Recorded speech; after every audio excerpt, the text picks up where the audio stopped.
Wait, what just happened? Oh, right. A little over a year ago, Universal sent me a cease and desist asking me to remove everything that has to do with Jurassic Park from my fan game. They said our game was too accurate and could potentially get confused for an official Universal product. Over a year later, and I'm finally ready to officially share what our game will be rebranded to, as well as give an update on the progress of everything. In my last video, I already showed off the name and gave a concept logo, but for those of you who didn't see, the new name is going to be Cretaceous Kingdom. I went through a lot of different iterations trying to come up with the best logo that still captured the essence of the Jurassic Park logo. Here was the first concept logo I showed off in my last video. It has a lot going for it, but I felt there were still a few things that could be improved. First, there had to be some sort of border and background color just like the original JP logo. Otherwise, the logo wouldn't be too readable on the Jeep or other in-game locations. I also wanted to redo the smaller theropod skeleton on the logo to make it more closely resemble a Raptor rather than just a scaled-down T-Rex. Finally, I wanted to adjust the T-Rex head shape to make it resemble the Jurassic Park version a bit more. Here's my first attempt to try to implement all of that. It's not terrible, but there were a few things that still had to be adjusted. For one, the outline of the logo just looked a little too weird with the border going around the K and the M, so I did a bit more adjusting and ended up with this. Again, there's just something off about it. I liked the overall shape, but there needed to be some breathing room between the logo and the border itself. After a bit more work, I had this. I liked almost everything about it, but it was just way too similar to the original Jurassic Park logo. The colors had to be changed, so I did some more experimenting. And hold on, I really liked the orange of this one, but the background was a little too dark. I liked the vintage look of it though. So I brightened up the background, flipped the colors, and landed on this as the new official logo for the game. And just like Jurassic Park, I had to make an inverted version too. Now you'd think the hard part was over, but if you didn't already know, I'm making this game using a PlayStation 5 using software called Dreams. So I couldn't just import a JPEG of the logo and start using it in-game. Well, technically I could by converting the image into sounds and then importing those sounds into Dreams, and then using this amazing piece of logic that someone made, I'd be able to convert the sounds back into an image. But the resolution just wouldn't be high enough for what I needed. So instead I had to completely 3D model and paint the logo from scratch. And fortunately the proportions were actually pretty good considering I had to eyeball everything. Now I finally had the new logo in Dreams and I was ready to start the rebranding process. I started off with the Jeep. I adjusted the colors a bit and changed the text on the hood from JP to CK, and honestly I think it turned out pretty good. Next I changed the river raft. This one wasn't changed too much, all I really did was make the raft more predominantly yellow and change the sea colors to orange to match the logo. Next was the Ford Explorer. This one is still a bit of work in progress, but the main idea was trying to match the colors to this concept art for Jurassic Park. I think the text needs a bit more shadow, but other than that, I think it works pretty well. Next up, the main park gates. This one was fairly simple. In Jurassic Park, the gates actually have a completely unique font, but I didn't really feel like sculpting even more letters, so I just used the Cretaceous Kingdom font, and it actually turned out surprisingly well. I know what a lot of you are probably thinking, and you're right. All of these changes still look very similar to Jurassic Park, and that's for a good reason. For one, I really like the aesthetic of Jurassic Park, but more importantly, these designs have to be similar for the story.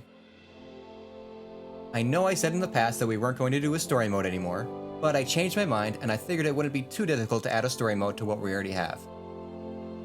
In no way is a story mode going to be hours and hours of content, but it'll at least incorporate the different game modes we've already made, as well as maybe even a new one. Something else exciting that I've been working on since my last video is completely remaking the Raptor Hunt mode with new maps, gun mechanics, animations, Raptor AI, and even dynamic music. I don't really want to spoil too much, but here's a little gameplay snippet of the overhauled mode.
Something else I've been working on is the free roam mode.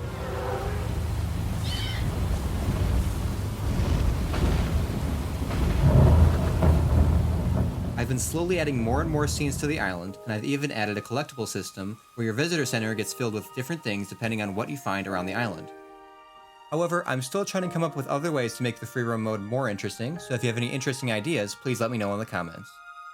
I've also been working on new music for the game, considering I won't be able to use the Jurassic Park soundtrack anymore.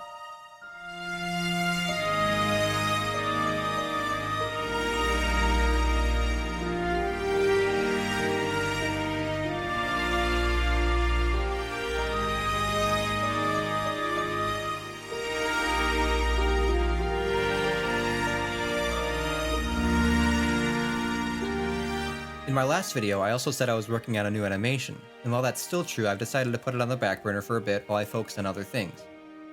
I've got a good chunk of the animation done, it's just taking a little more effort than I originally thought, so it might be a while until it's released. Same goes for Cretaceous Kingdom. Obviously, the story mode's going to be pushing back the release date a little bit, so I can't say for certain when it's going to be ready for release. However, I will be making a new trailer, and with that trailer will come an official release date. I'll also continue to make devlogs and other videos in the meantime to keep you all updated on the state of the game. And if you want to see things early and you'd like to support the project, consider supporting me on Patreon. I always post videos and updates there first before anything else. Also, thank you all for 34,000 subscribers. It's been crazy that people are still subscribing even though it's been, over 150 days since my last upload? Oof, sorry about that. In all seriousness, I will be trying to upload more often. I've got a lot more videos planned, and one should be coming out very soon after this one. Thank you all so much for watching, and I hope you like the new name and logo for the game. This has been Krenautican, and I'll see you next time.